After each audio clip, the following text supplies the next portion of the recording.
Terima kasih Ustaz Saiful, Malam Suruhjaya PAS Negeri Terengganu, dan semua sahabat-sahabat Maya. Saya sebenarnya terpanggil juga lah untuk datang ke Terengganu ni atas rasa kesyukuran. Kenapa? Kerana saya berhajat sangat nak melihat satu tokoh besar daripada Terengganu ini akan bersuara di Parlimen, bukan saja mewakili Kemaman, bukan saja mewakili Terengganu, tetapi mewakili kami yang berada di Johor dan seluruh Malaysia. Sebab kita perlukan negara sekarang ini ketandusan pemimpin yang mempunyai pakej yang sempurna. Pada pandangan saya, dan juga disampaikan oleh sahabat-sahabat politik daripada Barisan Nasional daripada negeri Johor, mereka sendiri merasa kagum bagaimana PAS pusat boleh meletakkan Dr. Samsuri sebagai wawasan untuk mewakili PAS satu masa akan datang.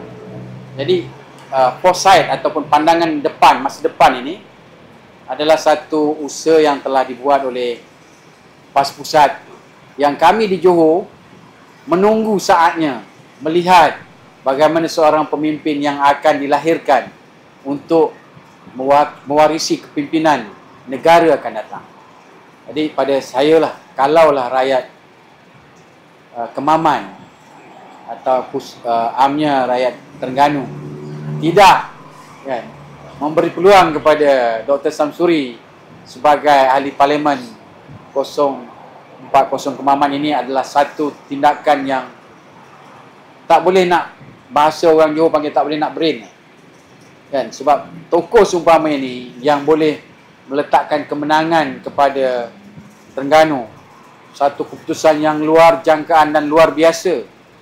Kalaulah ketokohan ini ada di Johor kan, kita tak boleh bayangkan kan, dengan latar belakang akademiknya yang luar biasa dan seorang yang mempunyai ketokohan yang luar biasa. Kami daripada Johor kan, saya telah berbisik-bisik dengan beberapa pemimpin UMNO Johor, tuan-tuan boleh semak sendiri, yang meletakkan harapan tinggi kan, agar gandingan PAS ini untuk menerauji negara satu masa akan datang, salah seorang pimpinan yang sangat-sangat diperlukan oleh negara adalah Dr. Samsuri.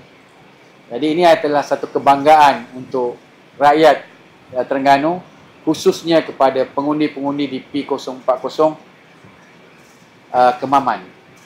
Jadi berkenaan dengan calon lawan kita, iaitu Jeneral Tan Sri Raja Effendi, sebagaimana dalam temu bual saya dengan Brodin tadi, saya ada sebut, saya bimbang kan, bila meletakkan seorang jeneral yang sepatutnya ketokohan beliau ini untuk menguruskan satu agensi. Contoh dia macam mana saya sebut Tan Sri Zafrul, dia ada kepakaran berkaitan dengan ekonomi dan kewangan, maka tak perlu bertanding pun, lantiklah sebagai senator kan. Sepatutnya kalaulah UMNO ni, sebab sekarang kota di bawah kota UMNO, Pak Menteri Pertahanan adalah daripada UMNO, maka kota senator untuk veteran itu sepatutnya diberilah kepada Jeneral Raja Effendi ni. Tak payahlah nak bertanding. Kalau dipertanding, bermakna pemimpin-pemimpin UMNO cuba nak mengambil hitamkan Jeneral Raja Effendi. Ini yang kami pada geng-geng veteran ni rasa macam dipermalu-malukan oleh UMNO kan. Kalau nak lantik, lantiklah. Sebab kalau nak bawa suara veteran, tak perlu jadi ahli parlimen mana-mana, lantik jadi senator, buat kerja untuk veteran. Tapi kalaulah untuk letak kat Kemaman ini, disebabkan mungkin katanya lah jasa dulu ada buat jambatan apa, sebenarnya perkara ni menyedihkan lah. Sebab nak buat jambatan tu bukan kuasa Panglima Tentera Darat ataupun Panglima Angkatan Tentera, kalaulah Raja Effendi ketika itu sebagai seorang jeneral atau sebagai PAT, kuasa ni turunnya daripada Majlis Keselamatan Negara, bajet daripada Kerajaan Pusat, bukan daripada Kementerian Pertahanan pun. Kan? Sebab saya tengok ada satu video daripada Sabrici, beria-ia sangatlah kipasnya tu untuk nak menyatakan bahawa usaha anak tempatan orang Kemaman untuk naikkan jambatan. Tak ada, ini sebenarnya adalah usaha MKN. Sebagaimana saya bagi tahu dekat tuan-tuan, bila melibatkan seorang jeneral sebagai ahli parlimen tanpa melalui proses-proses tradisi, macam contohnya saya, kan, contoh saya lah paling senang, nak melalui proses dicalonkan bertanding tu, kita akan melalui sebagai ahli biasa, ahli PAS biasa, kemudian sebagai ketua cawangan. Tujuannya apa? Supaya kita pandai dan mesra, boleh meraihkan dan menyantuni rakyat. Kita boleh angkut beras, boleh angkut minyak, boleh bawa kopi daripada rumah sampai ke pintu dapur. Ya. Kemudian kita jadi YDP, benda yang sama, YDP kena baca doa. Kan, baca doa dekat rumah orang, melawat orang sakit. Kan, bersama-sama membersihkan kawasan rumah orang yang sakit. Persoalan ni saya nak tanya Jeneral Raja Effendi, walaupun dia sahabat saya nak bagi tahu, bila Tan Sri dicalonkan, mampukah dia nak buat kerja-kerja macam ni? Kena ingat, Raja Effendi adalah yang mulia, seorang jeneral. Dalam bahasa pasar kat kampung saya panggil orang kayangan. Orang kayangan boleh ke buat kerja-kerja macam mana YDP kawasan buat? Kan? Ketua cawangan buat, ahli PAS buat, meredah air, angkat beras, kan? Seng-seng kain, kan? Ini semua kerja-kerja wakil rakyat dan ahli parlimen. Boleh ke seorang jeneral yang daripada atas saja bagi arahan, semua jadi, kan, tiba-tiba nak buat kerja-kerja sebagai ahli parlimen dan wakil rakyat? Jadi saya mempersoalkan, kenapalah, kan, so UMNO ataupun Barisan Nasional melantik dia untuk dicalonkan sebagai calon P040 Kemaman. Bagi saya, kalau tuan-tuan tanya saya, tanpa pengalaman menguruskan hal ehwal politik, sebab bila nak menceburkan diri dalam politik, dah hujung-hujung ni, kan, lantik je lah. Macam Zaprul, kan, Tan Sri Zaprul, lantik je pakaran dia untuk jaga veteran, Tapi persoalan dia, kalau pun untuk jaga veteran, mampukah Jeneral Raja Effendi nak buat kerja ni?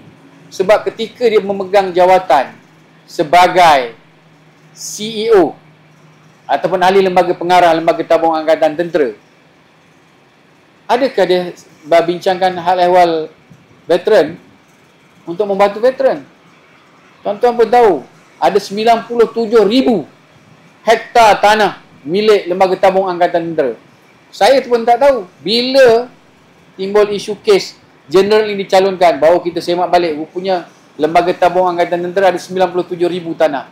Kita ni, ya, saya ingat Ustaz pun tahu, saya dah pusing satu Malaysia nak perjuangkan isu tanah berkenaan veteran. Rupanya lembaga tabung angkatan tentera dah ada tanah tu, bukan sikit, 97,000 hektar. Sepatutnya mereka-mereka yang duduk dekat lembaga tabung itulah yang akan bangkit, berjuang dan bangunkan tanah-tanah ini untuk veteran. Tak perlulah kita veteran ni kesana kesini macam peminta sedekah. Nak minta tapak tanah, tak dapat. Rupanya dah dapat, senyap je. Worst scenario, Tan Sri Raja Effendi sebagai seorang jendela besar dilantik pula sebagai pengerusi lembaga tabung angkatan tentera. Benda ni bocor bila kita tahu Boston Plantation terpaksa, kan, melelong sebahagian ataupun mencagarkan tanah milik lembaga tabung angkatan tentera, dan bukan kepada syarikat Bumiputera, kepada syarikat KLK, kan, Kuala Lumpur Kepong, yang bukan pun entitinya dimiliki oleh Bumiputera. Ini semua adalah perkara-perkara yang tak wajar berlaku, dan ketika itu Jeneral Raja Effendi adalah sebagai pengurusi lembaga tabung. Maknanya selain daripada isu LCS yang saya dah sebut tadi dalam temu ramah dengan Brodin tadi, isu tanah ini, perolehan tanah ini sepatutnya dah boleh diselesaikan oleh beliau. Tapi dia tak pernah sebut pun. Tak pernah sekali pun. Kan? Jadi saya bukan mempertikaikan setakat keahlian beliau dalam UMNO. Saya juga mempertikaikan keahlian beliau sebagai ahli lembaga, sebagai ahli Persatuan Veteran Angkatan Tentera. Saya rasa dia pun tak ahli pun. Sebab dia tak pernah sebut dan tak pernah hadir pun sekali dalam syuarat Persatuan Veteran Angkatan Tentera. Dia tak hadir.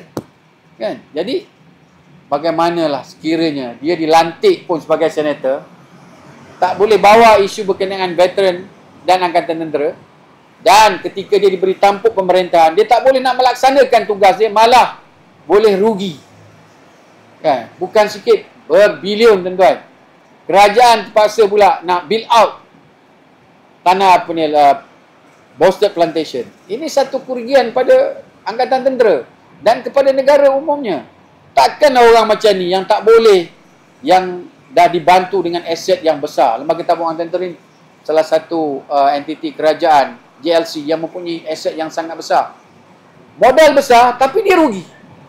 Kita tak ada modal, boleh dapat untung. Dia ada modal besar tapi rugi. Dan orang macam ni dicalonkan oleh UMNO untuk mewakili Barisan Nasional PH untuk bertanding di P040 Kemaman. Tak boleh nak brain, otak kita tak boleh nak brain. Tak boleh nak fikir. Tak ada orang lain ke? Itu sebab saya tadi, statement saya tadi, adakah dia kambing hitam kan? Kalaulah ini berlaku, pengundi Kemaman, buka matalah. Kena sedar, kan? Orang ni kita tak perlukan dalam kerajaan. Kan? Dia dah dibagi jawatan pun tak boleh nak perform, malah merugikan. Kan? Kalaulah tuan-tuan pilih dia, satu kerugian besar kepada negara. Dan apabila tuan-tuan tidak memberi undi kepada calon wibawa yang ada di Terengganu, yang didambakan, diperlukan oleh negara, Dr. Sam ni bukan diperlukan oleh Kemaman Terengganu, diperlukan oleh negara untuk merubah dan menerangi negara satu ketika akan datang. Kan? Jadi kita rasa satu kerugian. Mungkin dengan pengalaman Dr. Sam di menerangi negeri akan memberi manfaat besar kepada kepimpinan beliau di peringkat negara, insya-Allah. Jadi itu saja dapat saya kongsikan. Semoga saya mengharapkan, terutama sekali pengundi awal, untuk turun datang mengundi. Kalau ada masalah untuk turun mengundi, hubungilah sahabat-sahabat kita di kawasan ataupun di Kemaman ini untuk bagaimana batang dan balik mengundi. Kerana undi, tuan-tuan dan puan-puan, sangat penting kepada negara dan bangsa. InsyaAllah. Itu saja saya dapat sampaikan. Terima kasih.